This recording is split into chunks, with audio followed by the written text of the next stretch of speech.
Je vais vous montrer la méthode de M. Régent Lemay, comment insérer une perdrix au crochet. Cette méthode-là, c'est une méthode un peu simplifiée pour sortir les entrailles de la perdrix, puis surtout garder les deux cuisses et les deux ailes de la perdrix. Ça paraît pas, mais quand on a une limite de 5 perdrix, si on garde les deux cuisses, ça en fait 10. Si on garde les deux ailes, ça en fait 10. Ça fait beaucoup plus de viande, puis c'est pas beaucoup plus long, ben. Fait que la première étape à faire, c'est tout simplement aller en forêt, puis de se tailler une petite branche. On prend une branche comme ici. On prend un bout, on garde un bout à peu près d'1 pouce sur une petite branche comme ici.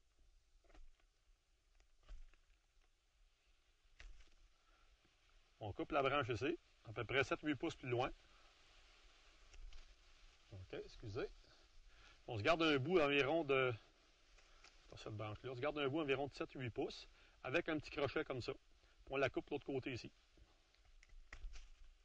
Fait qu'on a un petit crochet qu'on peut rentrer dans la perdrix, tourner dans les entrailles et sortir les entrailles de la perdrix. Fait que le crochet est un petit peu trop long. Je vais le couper. Puis le bout est un petit peu trop long aussi. Je vais le couper. Fait que j'ai mon crochet pour rentrer dans la perdrix, pour aller chercher les viscères. On tourne ça dans les viscères, ça pogne dans le crochet.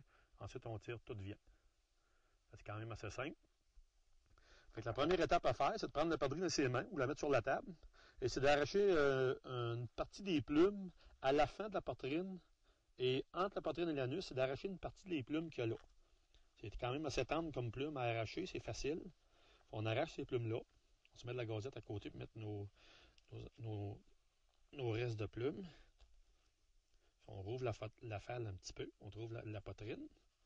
Et comme on voit ici, au bas de la falle, c'est les viscères qui sont là. Juste ici, c'est les viscères et on a la falle de la perdrix. On coupe au bas de la falle, on coupe les viscères à cet endroit-là. Pareil là. L'autre étape à faire, c'est de prendre l'anus et de couper de l'autre côté de l'anus.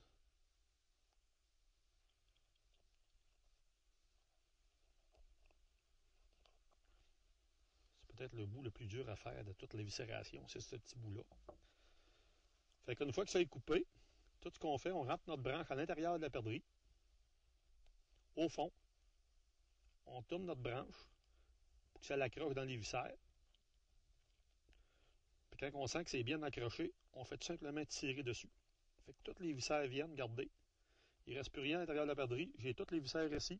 La perdrix est vide. Il reste peut-être le fouet.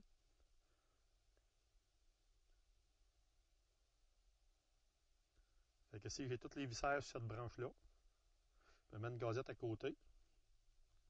Je lâche les viscères. S'il reste quelque chose en dedans, je peux rentrer avec ma branche pour aller le chercher. Comme ici, il restait le fouet, on va le sortir.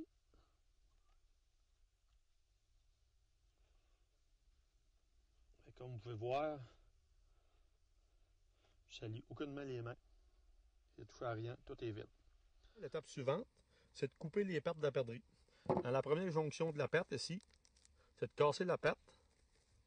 On la vire à l'envers. Et puis, avec le couteau, on coupe, tout simplement. On a enlevé la patte. On fait la deuxième patte, on la vire à l'envers, on la casse. C'est très facile parce que c'est pas gros.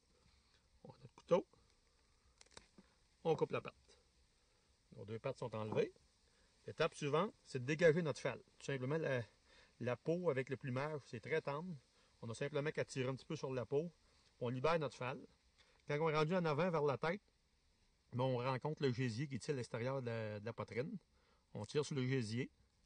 On tire sur le gésier. On arrive au cou. On passe notre doigt l'entour du cou et on coupe le cou.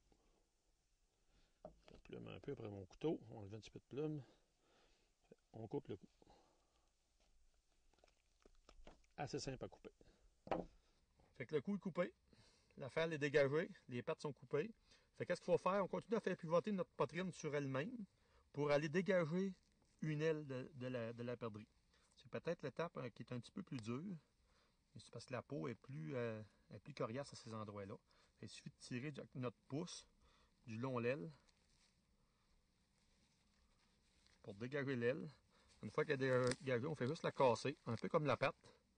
On prend notre couteau, on la coupe. Comme vous pouvez voir, j'ai un aile de coupé. C'est tellement des petits os que c'est pas compliqué à faire.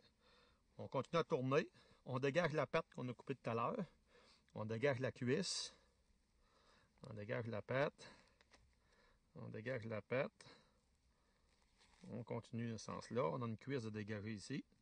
Il reste quelques petites plumes, on les arrache.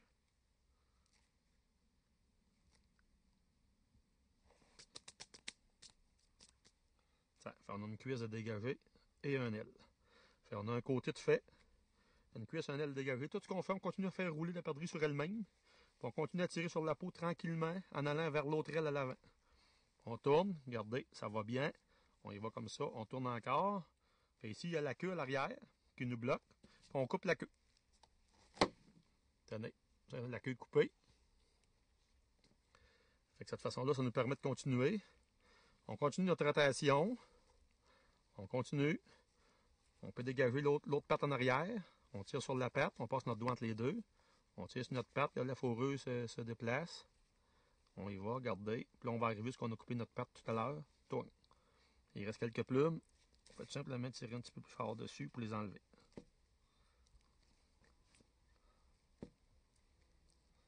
OK.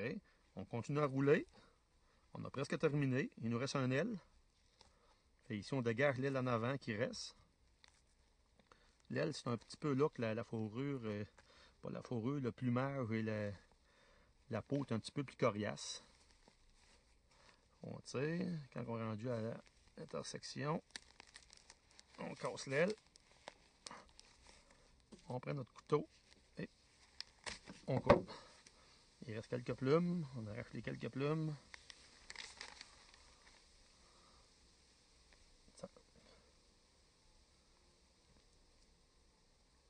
Fait ici, on a une perdrix entière avec les deux cuisses, les deux ailes. On a tout le plumage sur la table. Très facile à faire, peut-être 2 minutes, pas plus. On récupère les ailes, on récupère les cuisses, toutes les cuisses. On enlève les quelques plumes qui restent. Et il reste simplement à la laver dans un évier. Mais regardez la belle perdrix que ça nous fait. On a le cou, les ailes et les cuisses. Puis quand c'est apprêté dans une assiette bien attachée sur un charcoal, un barbecue, qui s'est fait sur un barbecue, puis c'est apprêté dans une assiette, ça fait une plus belle présentation que juste la falle. C'est très facile à faire. À votre prochaine excursion de chasse à la perdrix, essayez-le, vous allez voir, c'est très cool et c'est simple. On va souhaiter une bonne chasse à venir.